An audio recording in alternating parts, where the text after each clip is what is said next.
brought up by Christian parents in the city of Tagaste. On the sunny northern coast of Africa, in the country which we now call Algeria, stood, in the early days of Christianity, a city called Tagaste. Not far distant lay the field of Zarna, where the glory of Hannibal had perished forever. But Rome had long since avenged the sufferings of her bitter struggle with Carthage. It was the ambition of Roman Africa, as the new colony had been called by its conquerors, to be, if possible, more Roman than Rome. Every town had its baths, its theatre, its circus, its temples, its aqueducts.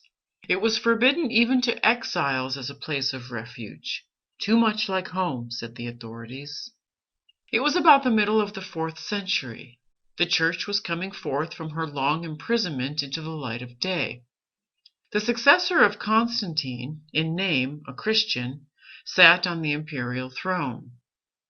The old struggle with paganism, which had lasted for 400 years, was nearly at an end, but new dangers assailed the Christian world. Men had found that it was easier to twist the truth than to deny it, and heresy and schism were abroad. In the atrium, or outer court of a villa on the outskirts of Tagaste, an old woman and a young girl sat together looking out into the dark shadows of the evening. For the hot African sun had sunk not long since behind the Numidian mountains, and the day had gone out like a lamp. "And the holy Bishop Cyprian?" asked the girl. "They sent him into exile," said the old woman, "for his father had been a senator, and his family was well known and powerful. At that time they dared not put him to death, though later he too shed his blood for Christ. It was God's will that he should remain for many years to strengthen his flock in the trial." "Did you ever see him, grandmother?" asked the girl. "No," said the old woman, "it was before my time, but my mother knew him well. It was when he was a boy in Carthage and still a pagan that the holy martyrs Perpetua and Felicitas suffered with their companions. It was not till years after that he became a Christian, but it may have been their death that sowed the first seed in his heart." "Tell me," said the girl softly. It was an oft-told tale of which she never tired. Her grandmother had lived through those dark days of persecution, and it was the delight of Monica's girlhood to hear her tell the stories of those who had borne witness to the faith in their own land of Africa. "Perpetua was not much older than you," said the old woman. "She was of noble race and born of a Christian mother, though her father was a pagan. She was married, and had a little infant of a few months old. When she was called before the tribunal of Hilarion the Roman governor, all were touched by her youth and beauty. 'Sacrifice to the gods,' they said, 'and you shall go free.' 'I am a Christian,' she answered, and nothing more would she say, press her as they might. Her old father hastened to her side with the baby and laid it in her arms. 'Will you leave your infant motherless,' he asked, 'and bring your old father's hairs in sorrow to the grave?' 'Have pity on the child,' cried the bystanders. 'Have pity on your father.' Perpetua clasped her baby to her breast, and her eyes filled with tears. They thought she had yielded, and brought her the incense. 'Just one little grain on the brazier,' they said, 'and you are free, for the child's sake and your old father's.' She pushed it from her. 'I am a Christian,' she said. 'God will keep my child.' She was condemned with her companions to be thrown to the wild beasts in the amphitheatre, and they were taken away and cast into a dark dungeon. Every day they were tempted with promises of freedom to renounce the truth. The little babe of Felicitas was born in the prison where they lay awaiting death. A Christian woman took the infant to bring it up in the faith. The young mother never saw the face of her child in this world. One word, one little motion of the hand, and they were free, restored again to their happy life of old, and the homes that were so dear. There were many, alas, in those cruel days who had not courage for the fight, who sacrificed and went their way. Not so these weak women. Once again they brought Perpetua her little child to try to shake her constancy. The prison was like a palace, she said, while its little downy head lay on her breast. Her father wept, and even struck her in his grief and anger. "I am a Christian," she said, and gave him back the babe. They were thrown to the wild beasts. Felicitas and Perpetua, who had been tossed by a wild cow, though horribly gored, were still alive. Gladiators were summoned to behead them. Felicitas died at the first stroke, but the man's hand trembled, and he struck at Perpetua again and again, wounding her, but not mortally. "You are more afraid than I," she said gently, and taking the point of the sword, held it to her throat. "Strike now," she said, and so passed into the presence of her God. Monica drew a long breath. "So weak, and yet so strong," she said. "So it is, my child," said the old woman. "It is those who are strong and true in the little things of life who are strong and true in the great trials." "It is hard to be always strong and true," said the girl. "Not if God's love comes always first," answered the old woman. Monica was silent. She was thinking of her own young life, and how, with all the safeguards of a Christian home about her, she had narrowly escaped a great danger. From her babyhood she had been brought up by her father's old nurse. Not over tenderly, perhaps, but wisely, for the city of Tagaste was largely pagan in its habits, and the faithful old servant knew well what temptations would surround her nursling in later years. Monica, though full of life and spirit, had common sense and judgment beyond her years. She had also a great love of God, and of all that belonged to His holy service, and would spend hours kneeling in the church in a quiet corner. It was there she brought all her childish troubles and her childish hopes. It was to the invisible friend in the sanctuary that she confided all the secrets of her young heart, and above all, that desire to suffer for Him and for His church with which the stories of the martyrs had inspired her. When the time slipped away too fast, and she returned home late, she accepted humbly the correction that awaited her, for she knew that she had disobeyed, although unintentionally, her nurse's orders. Monica had been wilfully disobedient once, and all her life long she would never forget the lesson her disobedience had taught her. It was a rule of her old nurse that she should take nothing to drink between meals, even in the hot days of summer in that sultry climate. If she had not courage to bear so slight a mortification as that, the old woman would argue, it would go ill with her in the greater trials of life. Monica had become used to the habit. But when she was old enough to begin to learn the duties of housekeeping, her mother had desired that she should go every day to the cellar to draw the wine for the midday meal. A maidservant went with her to carry the flagon, and the child, feeling delightfully important, filled and refilled the little cup which was used to draw the wine from the cask, and emptied it carefully into the wine jar. When all was finished, a few drops remaining in the cup, a spirit of mischief took sudden possession of Monica, and she drained it off, making a wry face as she did so at the strange taste. The maidservant laughed, and continued to laugh when the performance was repeated the next day and the day after.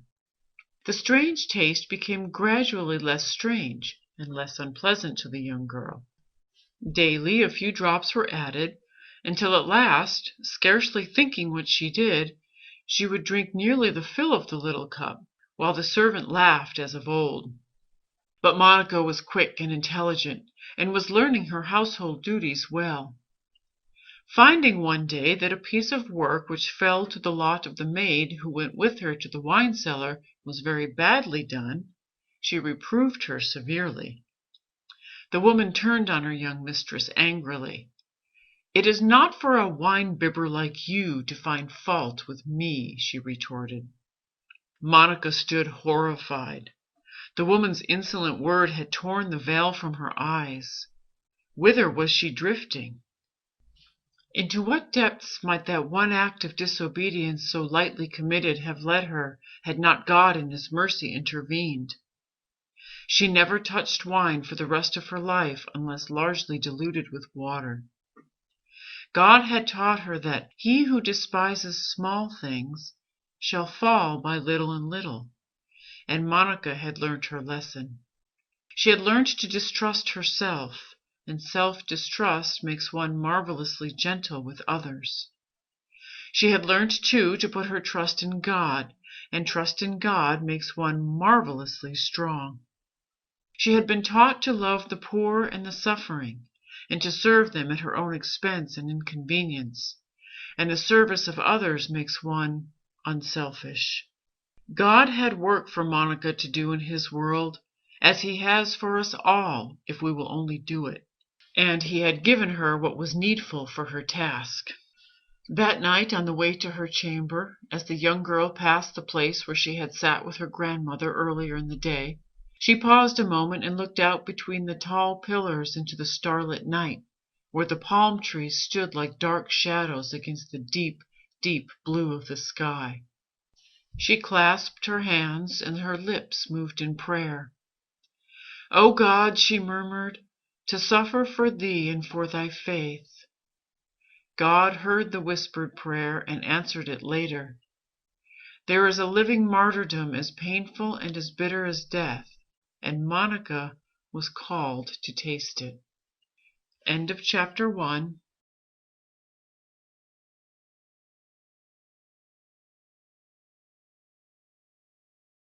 Chapter 2. How Saint Monica lived in the pagan household of her husband Patricius. Although there were many Christians in Roman Africa, pagan manners and customs still survived in many of her cities. The people clung to their games in the circus, the cruel and bloody combats of the arena, which, though forbidden by Constantine, were still winked at by provincial governors. They scarcely pretended to believe in their religion, but they held to the old pagan festivals, which enabled them to enjoy themselves without restraint under pretense of honoring the gods. The paganism of the 4th century, with its motto, "Let us eat, drink, and be merry," imposed no self-denial. It was therefore bound to be popular. But unrestrained human nature is a dangerous thing. If men are content to live as the beasts that perish, they fall as far below their level as God meant them to rise above it, and the Roman Empire was falling to pieces through its own corruption. In Africa, the worship of the old Punic gods, to whom living children used to be offered in sacrifice, had still its votaries, and priests of Saturn and Astarte, with their long hair and painted faces and scarlet robes, were still to be met dancing madly in procession through the streets of Carthage. The various heretical sects had their preachers everywhere, proclaiming that there were much easier ways of serving Christ than taught by the Catholic Church. It was hard for the Christian bishops to keep their flocks untainted, for there were enemies on every side. When Monica was 22 years old, her parents gave her in marriage to a citizen of Tagaste called Patricius. He held a good position in the town, for he belonged to a family which, though poor, was noble. Monica knew little of her future husband, save that he was nearly twice her age and a pagan, but it was the custom for parents to arrange all such matters, and she had only to obey. A little surprise was perhaps felt in Tagaste that such good Christians should choose a pagan husband for their beautiful daughter. but it was found impossible to shake their hopeful views for the future. When it was objected that Patricius was well known for his violent temper even amongst his own associates, they answered that he would learn gentleness when he became a Christian. That things might go hard with their daughter in the meantime, they did not seem to foresee. Monica took her new trouble where she had been used to take the old. Kneeling in her favorite corner in the church, she asked help and counsel of the friend who never fails. She had had her girlish ideals of love and marriage. She had dreamt of a strong arm on which she could lean, of a heart and soul that would be at one with her in all that was most dear, of 2 lives spent together in God's love and service. And now it seemed that it was she who would have to be strong for both, to strive and to suffer to bring her husband's soul out of darkness into the light of truth. Would she succeed? And if not, what would be that married life which lay before her? She did not dare to think. She must not fail, and yet, "Thou in me, O Lord," she prayed again and again through her tears. It was late when she made her way homewards, and that night, kneeling at her bedside, she laid the ideals of her girlhood at the feet of Him who lets no sacrifice, however small, go unrewarded. She would be true to this new trust, she resolved, cost what it might. Things certainly did not promise well for the young bride's happiness. Patricius lived with his mother, a woman of strong passions like himself, and devoted to her son. She was bitterly jealous of the young girl who had stolen his affections, and had made up her mind to dislike her. The slaves of the household followed, of course, their mistress's lead, and tried to please her by inventing stories against Monica. Patricius, who loved his young wife with the only kind of love of which he was capable, had nothing in common with her, and had no clue to her thoughts or actions. He had neither reverence nor respect for women. Indeed, most of the women of his acquaintance were deserving of neither, and he had chosen Monica for her beauty much as he would have chosen a horse or a dog. He thought her ways and ideas extraordinary. She took as kindly an interest in the slaves as if they had been of her own flesh and blood, and would even intercede to spare them a beating. She liked the poor, and would gather these dirty and unpleasant people about her, going so far even as to wash and dress their sores. Patricius did not share her attraction, and objected strongly to such proceedings. But Monica pleaded so humbly and sweetly that he gave way, and let her do what seemed to cause her so much pleasure. There was no accounting for tastes, he remarked. She would spend hours in the church praying, with her great eyes fixed on the altar. True, she was never there at any time when she was likely to be missed by her husband, and never was she so full of tender affection for him than when she came home. But still, it was a strange way of spending one's time. There was something about Monica, it is true, that was altogether unlike any other inmate of the house, as she went about her daily duties, always watching for the chance of doing a kind action. When Patricius was in one of his violent tempers, shouting, abusing, and even striking everybody who came in his way, she would look at him with gentle eyes that showed neither fear nor anger. She never answered sharply, even though his rude words wounded her cruelly. He had once raised his hand to strike her, but he had not dared. Something, he did not know what, withheld him. Later, when his anger had subsided and he was perhaps a little ashamed of his violence, she would meet him with an affectionate smile, forgiving and forgetting all. Only if he spoke himself, and, touched at her generous forbearance, tried shamefacedly to make amends for his treatment of her, would she gently explain her conduct. More often she said nothing, knowing that actions speak more loudly than words. As her greatest biographer says of her, she spoke little, preached not at all, loved much, and prayed unceasingly. When the young wives of her acquaintance, married like herself to pagan husbands, complained of the insults and even blows which they had to bear, "Are you sure your own tongue is not to blame?" she would ask them laughingly, and then with ready sympathy would do all she could to help and comfort and advise. They would ask her secret, for everyone knew that, in spite of the violence of Patricius's temper, he treated her with something that almost approached respect. Then she would bid them be patient, and love, and pray, and meet harshness with gentleness, and abuse with silence. And when they sometimes answered that it would seem weak to knock under in such a fashion, Monica would ask them if they thought it needed more strength to speak or to be silent when provoked, and which was easier, to smile or to sulk when insulted. Many homes were happier in consequence, for Monica had a particular gift for making peace, and even as a child had settled the quarrels of her young companions to everybody's satisfaction. To the outside world, Patricius's young wife seemed contented and happy. She managed her affairs well, people said, and no one but God knew of the suffering that was her secret and his.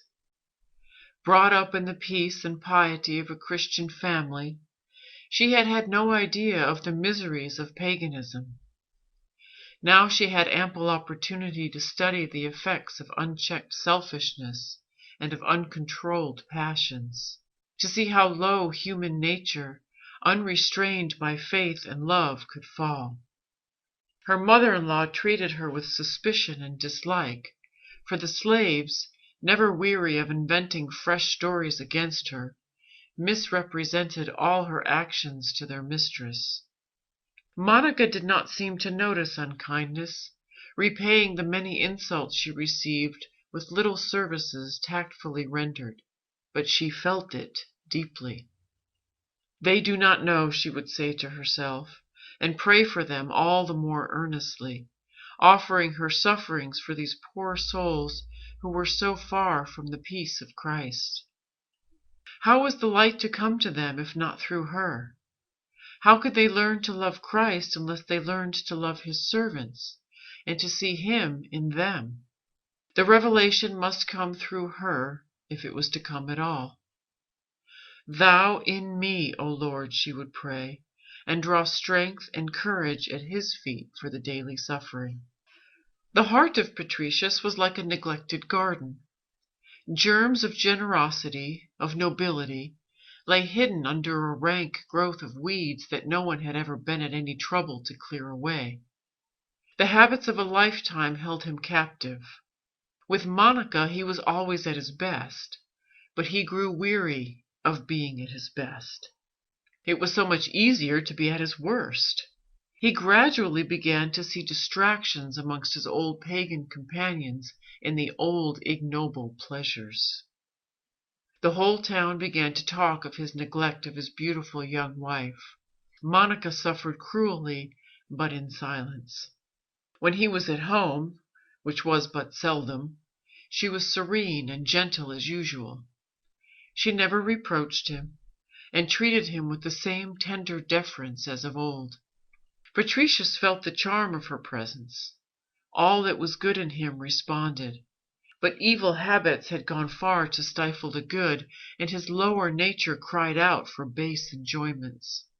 He was not strong enough to break the chain which held him. So Monica wept and prayed in secret, and God sent a ray of sunshine to brighten her sad life. 3 children were born to her during the early years of her marriage. The name of Augustine, her eldest son, will be forever associated with that of his mother. Of the other 2, Navigius and Perpetua, his sister, we know little. Navigius, delicate in health, was of a gentle and pious nature. Both he and Perpetua married, but the latter, after her husband's death, entered a monastery. With her younger children Monica had no trouble. It was the eldest, Augustine, who, after having been for so long the son of her sorrow and of her prayers, was destined to be at last her glory and her joy. End of chapter 2.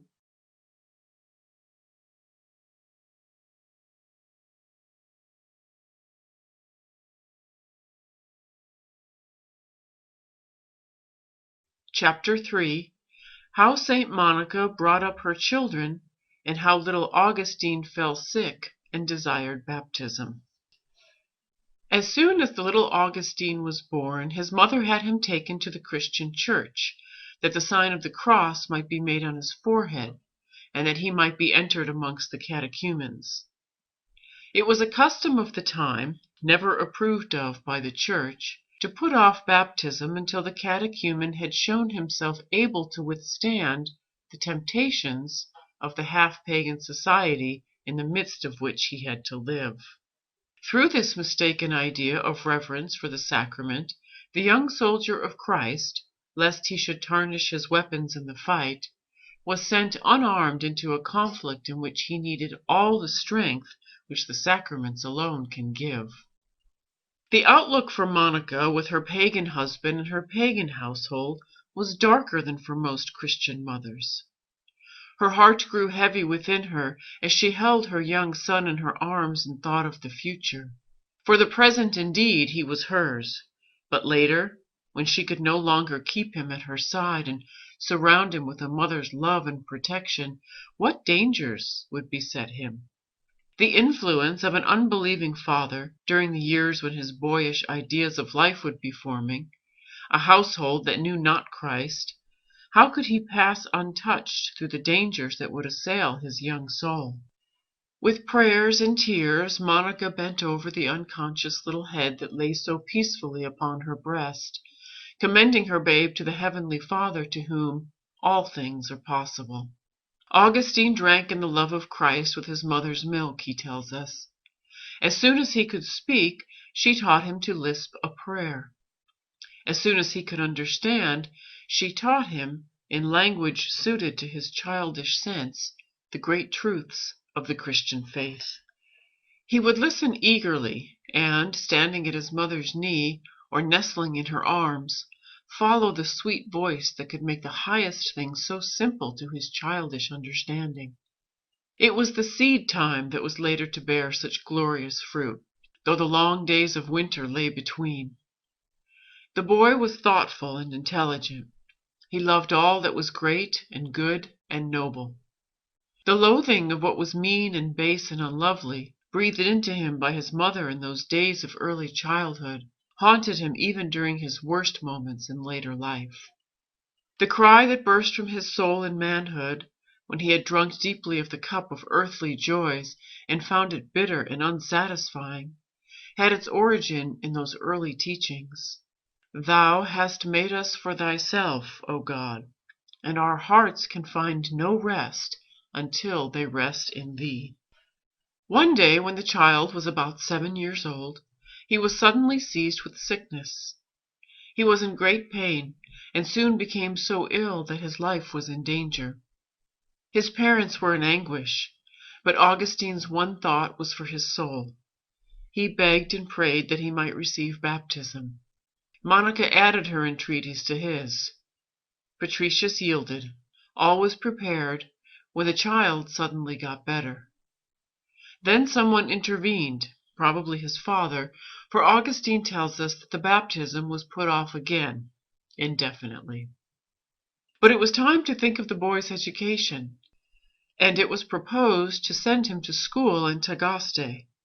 It was a pagan school to which the child must go, pagan authors that he must study, and worse than all, pagan conversation that he must hear, and pagan playmates with whom he must associate.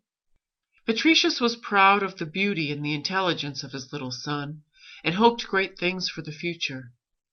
But Augustine's early school days were far from brilliant. Eager as the boy was to learn what interested him, he had an insurmountable dislike to anything that caused him trouble. It bored him to learn to read and write, and the uninspiring truth that 2 and 2 make 4 was a weariness of the flesh to him. Though the stories of Virgil enchanted him, Homer he never thoroughly enjoyed, nor quite forgave. For had he not for his sake been forced to wade through the chilly waters of the Greek grammar? Unfortunately for Augustine, such dismal truths as 2 and 2 make 4 have to be mastered before higher flights can be attempted. The Tagaste schoolmasters had but one way of sharpening their scholars' zeal for learning: the liberal use of the rod. Now Augustine disliked beatings as much as he disliked all other unpleasant things, but he also disliked work. The only way of evading both disagreeables was to follow the example of the greater number of his fellow scholars, to play when he should have been working, and to tell clever lies to his schoolmasters and his parents in order to escape punishment.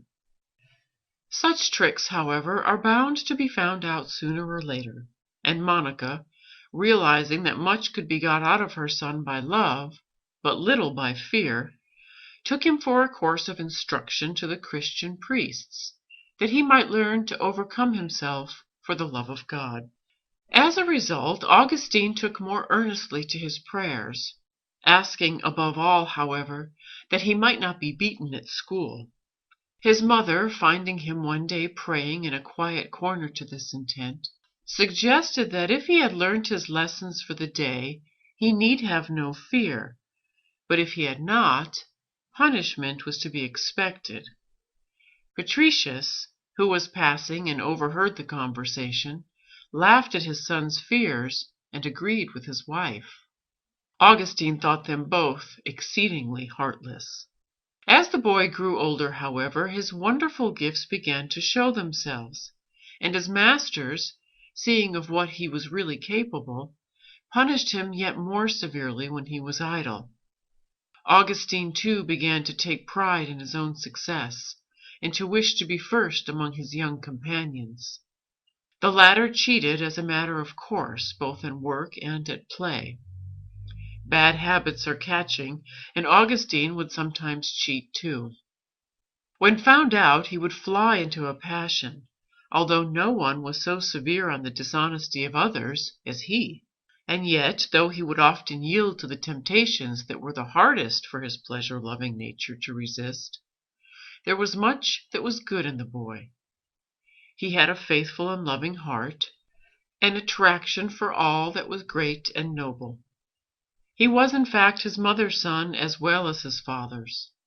The tares and the wheat were sprouting side by side. But Augustine was rapidly growing out of childhood. Patricius, prouder than ever of his clever son, resolved to spare no pains to give him the best education that his means could procure. The boy had a great gift of eloquence, said his masters, and much judgment. He would be certain to succeed brilliantly at the bar. It was decided to send him to Madaura, a town about 20 miles distant, a good deal larger than Tagaste, and well known for its culture and its schools. It was one of the most pagan of the cities of Africa, but this was an objection that had no weight with Patricius, although it meant much to Monica. The only comfort for her in the thought of this first separation was that there at least her son would not be far from home. Not far away in truth, as distance goes, but how far away in spirit! Madaura was a large and handsome city, with a circus and theatre, and a fine forum, or marketplace, set round with statues of the gods. It was proud of its reputation for learning, but had little else to be proud of. Its professors were men who were more ashamed of being detected in a fault of style than in the grossest crimes, who were ashamed indeed of nothing else. The pagan gods were held up to their scholars as models for admiration and imitation. It was a poor ideal at the best. The gods were represented by the great pagan poets and authors as no better, if more powerful, than ordinary mortals. They were subject to all the meanness and all the baseness of the least noble of their worshippers. that their adventures, neither moral nor elevating, were told in the most exquisite language by the greatest authors of antiquity, rather added to the danger than decreased it. True, the noblest of the classic writers broke away continually from the bondage which held them, to stretch out groping hands toward the eternal truth and beauty into which real genius must always have some insight, but not all were noble. The students of Madura were worthy of their masters. Nothing was too shameful to be talked about, if only it were talked about in well-turned phrases. The plays acted in the theatre were what might be expected in Roman society of the 4th century, that society from which St. Anthony and St. Jerome had been forced to flee to the desert in order to save their souls. Augustine won golden opinions from his masters for his quickness and intelligence. They thought of nothing else but of cultivating the minds of their scholars. Heart and soul were left untouched, or touched in such a way that evil sprang to life and good was stifled. He was a genius, they cried, a budding rhetorician, a poet. Although masters and scholars alike applauded him, Augustine, while he drank their praises greedily, was restless and unhappy. He had gone down before the subtle temptations of Madura like corn before the scythe. First evil thoughts, but carelessly resisted, then evil deeds. He had lost his childish innocence, and with it his childish happiness. For he knew too much, and was too noble of nature to be content with what was ignoble. The seeds of his mother's teaching were yet alive within him. And Monica?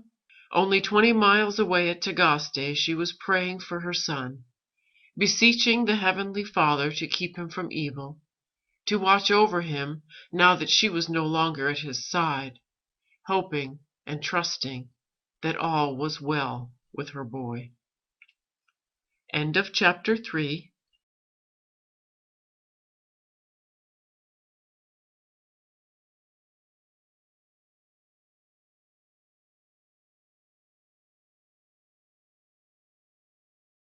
Chapter 4.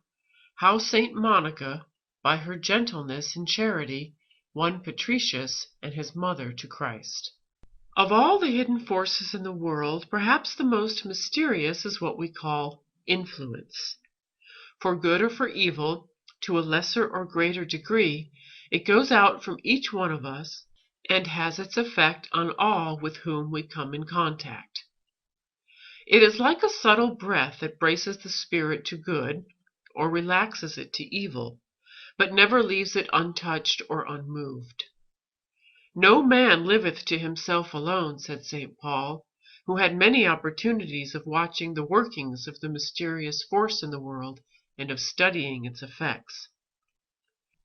According as we follow our best and noblest instincts, or, to use a homely but vivid phrase, let ourselves go, consciously or unconsciously, we give an upward lift or a downward push to all who come in contact with us. Happily for us all, God does not ask of us attainment, but effort, and earnest effort is the simple secret of healthy influence. Monica, it is true, was a saint, but a saint in the making. Saints are not born ready-made.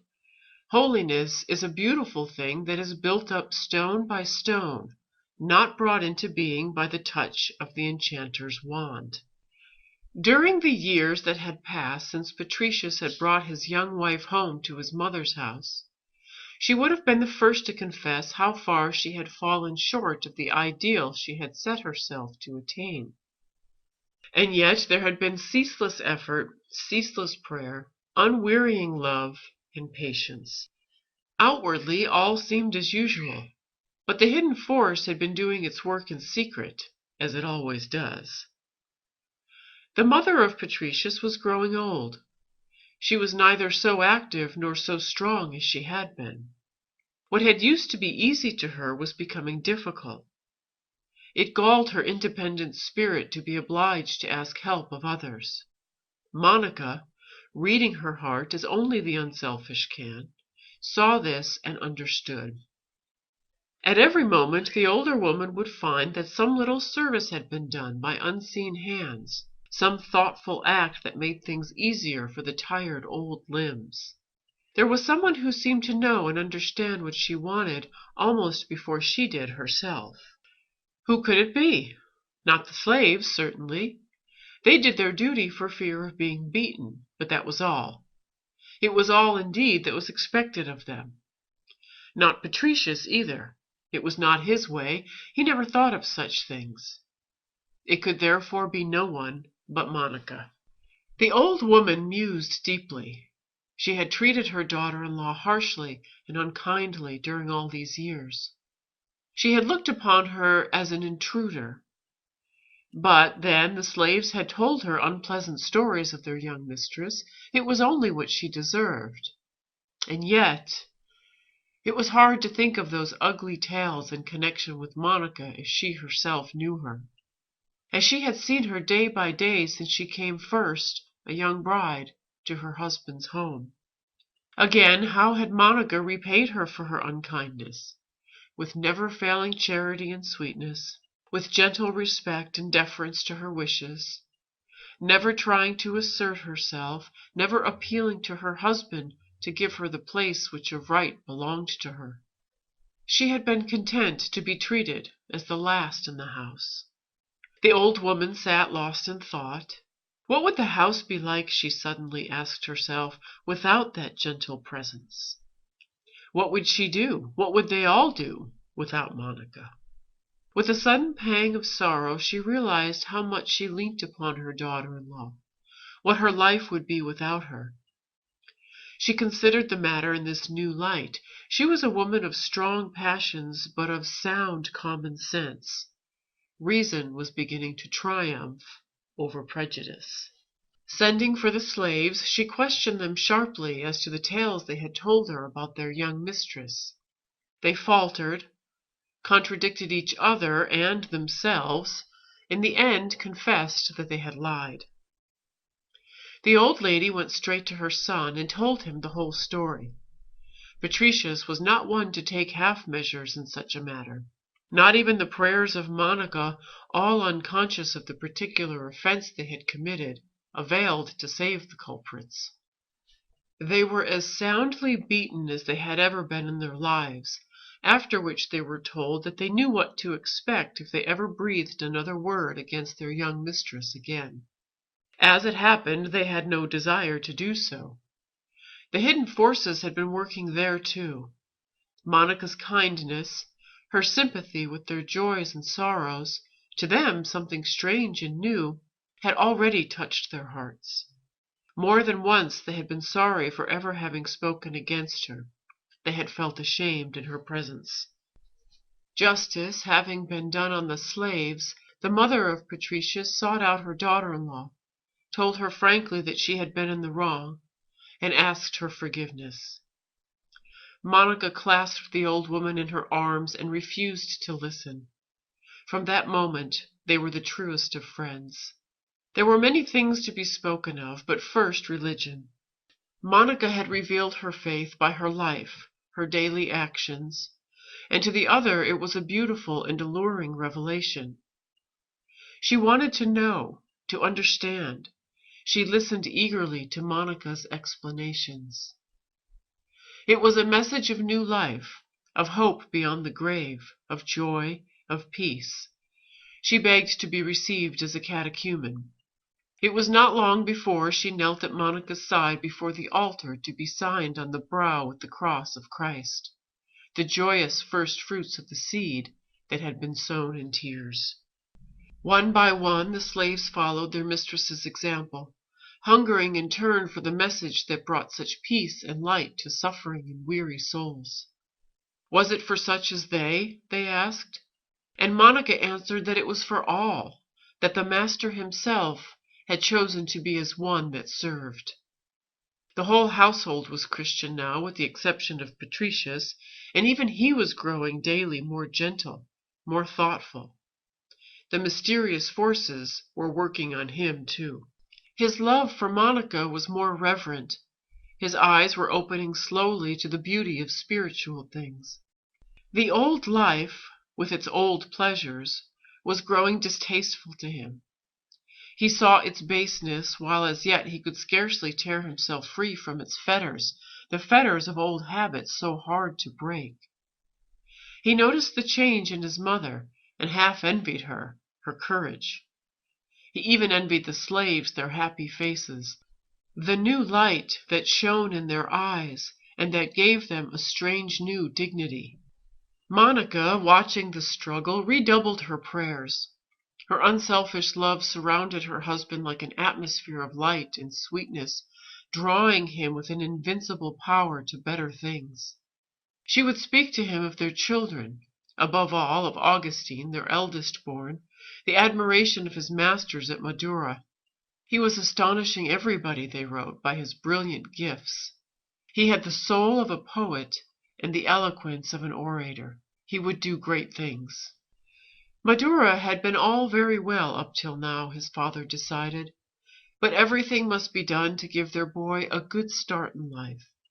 They must go farther afield. Rome was impossible, the distance was too great and the expense too heavy. Patricius's means were limited, but he resolved to do his utmost for his eldest son. Carthage had a reputation for culture and for learning that was second only to that of Rome. If strict economy were practiced at home, Carthage might be possible. In the meantime, it was not much use leaving the boy at Madura. Let him come home and remain there a year, during which he could study privately while they saved the money to pay his expenses at Carthage. The suggestion delighted Monica. She would have her son with her for a whole year. She would be able to watch over him just when he needed her motherly care. She looked forward eagerly to Augustine's return. The old intimate life they had led together before he went to Madura would begin again. Again her boy would hang on her arm and tell her all his hopes and dreams for the future. Hopes and dreams into which she always entered, of which she was always a part. She would look once more into the boy's clear eyes while he confessed to her his faults and failings, and see the light flame up in them as she told him of noble and heroic deeds, and urged him to be true to his ideals. And so in happy dreams the days went past until Augustine's return. But there was bitter grief in store for Monica. This was not the same Augustine they had left at Madura 2 years ago. The days of the old familiar friendship seemed to have gone past recall. His eyes no longer turned to her with the old candor. He shunned her questioning look. He shunned her company even, and seemed more at ease with his father, who was proud beyond words of his tall, handsome son. He was all right, said Patricius. He was growing up, that was all. Boys could not always be tied to their mother's apron strings. The moment that Monica had so dreaded for Augustine had come then. The pagan influences had been at work. Oh, why had she let him go to Madura? And yet it had to be so, his father had insisted. She made several efforts to break through the wall of reserve that Augustine had built up between himself and her, but it was of no use. He had other plans now into which she did not enter, other thoughts far away, how far away from hers. A dark cloud was between them. One day she persuaded her son to go out with her. The spring had just come, that wonderful African spring when the whole world seems suddenly to burst into flower. Asphodels stood knee-deep on either side of the path in which they walked. The fragrance of the springtime was in their nostrils. The golden sunlight bathed the rainbow earth. It was a walk that they had loved to take of old, to delight together in all the beauty of that world which God had made. Monica spoke gently to her son of the new life that lay before him, of the dangers that beset his path. He must hold fast to the law of Christ, she told him. He must be pure and strong and true. There was no answering gleam as of old. The boy listened with a bad grace. Shame and honor were tugging at his heartstrings, but in vain. The better self was defeated. for the lower self was growing stronger every day. Woman's talk, he said to himself. I am no longer a child. They turned back through the glorious sights and sounds of the springtime. There was a dagger in Monica's heart. On the threshold she met Patricius. He wanted to speak to her, he said. She slipped her arm into his, smiling through her pain, and they went back again, between the nodding asphodels and the hedges of wisteria, along the path she had just trodden with her son. There was an unwonted seriousness about Patricius. He had been thinking deeply of late, he told her. He had begun to see things in a new light. It was dim as yet, and he was still weak, but the old life and the old religion had grown hateful to him. Her God was the true God. He wanted to know how to love and serve that God of hers. Was he fit, did she think, to learn? Could he be received as a catechumen? The new joy fell like balm on the new sorrow. Monica had lost her son, but gained her husband. God was good. He had heard her prayers. He had accepted her sacrifice. Surely he would give her back her boy. She would trust on and hope. He will withhold no good thing from them that ask him. A few days later, Patricius knelt beside her at the altar. Her heart overflowed with joy and thankfulness. They were one at last, one in soul, in faith. A few steps distant knelt Augustine. What thoughts were in his heart? Was it the last struggle between good and evil? Was the influence of his mother, the love of Christ she had instilled into him in his childhood, making one last stand against the influences that had swayed him in Madura, that still swayed him, the influences of the corrupt world in which he lived? We do not know. If it was so, the evil triumphed. End of chapter 4.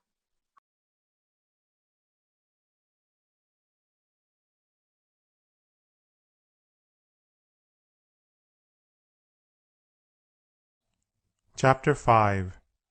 How Augustine went to Carthage, and how Patricius died a Christian death. Augustine's year at home did not do for him what Monica had hoped. His old pagan schoolfellows gathered round him. He was always with them. The happy home life seemed to have lost its charm. The want of principle and of honor in most of them disgusted him in his better moments. Nevertheless, he was content to enjoy himself in their company. He was even ashamed, when they boasted of their misdoings, to seem more innocent than they, and would pretend to be worse than he really was, lest his prestige should suffer in their eyes. There were moments when he loathed it all, and longed for the old life, with its innocent pleasures.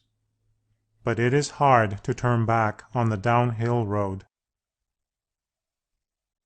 He tells us how he went one night with a band of these wild companions to rob the fruit tree of a poor neighbor.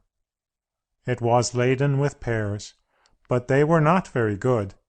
They did not care to eat them, and threw them to the pigs. It was not schoolboy greed that prompted the theft, but the pure delight of doing evil, of tricking the owner of the garden. There was the wild excitement, too, of the daring, the fear that they might be caught in the act. He was careful to keep such escapades a secret from his mother, but Monica was uneasy, knowing what might be expected from the companions her son had chosen. Patricius was altogether unable to give Augustine the help that he needed. The Christian ideals of life and conduct were new to him as yet. The old pagan ways seemed only natural. He was scarcely likely to be astonished at the fact that his son's boyhood was rather like what his own had been. He was standing, it is true, on the threshold of the church, but her teaching was not yet clear to him. His own feet were not firm enough in the ways of Christ to enable him to stretch a steadying hand to another. His mother was failing fast. The end could not be far off. Monica was devoting herself heart and soul to the old woman, who clung to her with tender affection, and was never happy in her absence. Patricius watched them together, and marveled at the effects of the grace of baptism. Was that indeed his mother, he asked himself, that gentle, patient old woman, so thoughtful for others, so ready to give up her own will? She had used to be violent and headstrong like himself, resentful and implacable in her dislikes. But now she was more like Monica than like him. That was Monica's way, though. Her sweetness and patience seemed to be catching. She was like the sunshine, penetrating everywhere with its light and warmth. He, alas, was far behind his mother. Catechumen though he was, the old temper would often flash out still. Self-conquest was the hardest task that he had ever undertaken, and sometimes he almost lost heart, and was inclined to give it up altogether. Then Monica would gently remind him that with God's help the hardest things were possible, and they would kneel and pray together, and Patricius would take heart again for the fight. She had a wonderful gift for giving people courage. Patricius had noticed that before. He supposed it was because she was so full of sympathy, and always made allowances. And then she seemed to think, to be sure even, that if one went on trying, failures did not matter, God did not mind them. And that was a very comforting reflection for poor weak people like himself. To go on trying was possible even for him, although he knew he could not always promise himself success.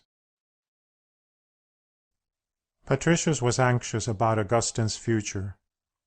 All his efforts had not succeeded in saving the sum required for his first year at Carthage. He had discovered that it would cost a good deal more than he had at first supposed, and it was difficult to see where the money was to come from. It was at this moment that Romanianus, a wealthy and honorable citizen of Tagaste, who knew the poverty of his friend, came forward generously and put his purse at Patricius's disposal. The sum required was offered with such delicacy that it could not be declined. Augustine was sure to bring glory on his native town, said Romanianus. It was an honor to be allowed to help in his education. Monica was almost glad to see her son depart. The old boyish laziness had given way to a real zeal for learning and thirst after knowledge. The idle life at home was certainly the worst thing for him. Hard work and the pursuit of wisdom might steady his wild nature and bring him back to God. It was her only hope now, as with prayers and tears she besought of him to watch over her son. But Monica did not know Carthage. If it was second only to Rome for its culture and its schools, it almost rivaled Rome in its corruption. There all that was worst in the civilization of the East and of the West met and mingled.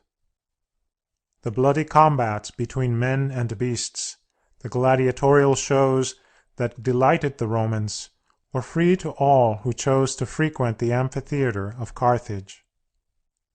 Such plays as the Romans delighted in, impossible to describe, were acted in the theatre. The horrible rites of the Eastern religions were practiced openly. There was neither discipline nor order in the schools. The wealthier students gloried in their bad reputation. They were young men of fashion who were capable of anything, and who were careful to let others know it. They went by the name of smashers or upsetters, from their habit of raiding the schools of professors whose teaching they did not approve, and breaking everything on which they could lay hands. They treated newcomers with coarse brutality, but Augustine seems in some manner to have escaped their enmity. Perhaps a certain dignity in the young man's bearing, or perhaps his brilliant gifts won their respect, for he surpassed them all in intelligence, and speedily outstripped them in class. Augustine was eager for knowledge and eager for enjoyment. He frequented the theatre. His pleasure-loving nature snatched at everything that life could give, yet he was not happy. "My God," he cried in later years, "with what bitter gall didst thou in thy great mercy sprinkle those pleasures of mine!" He could not forget. And at Tagaste his mother was weeping and praying for her son. Patricius prayed with her. He understood at last. Every day the germs of a noble nature that had lain so long dormant within him were gaining strength and life. Every day his soul was opening more and more to the understanding of spiritual things, while Monica watched the transformation with a heart that overflowed with gratitude and love.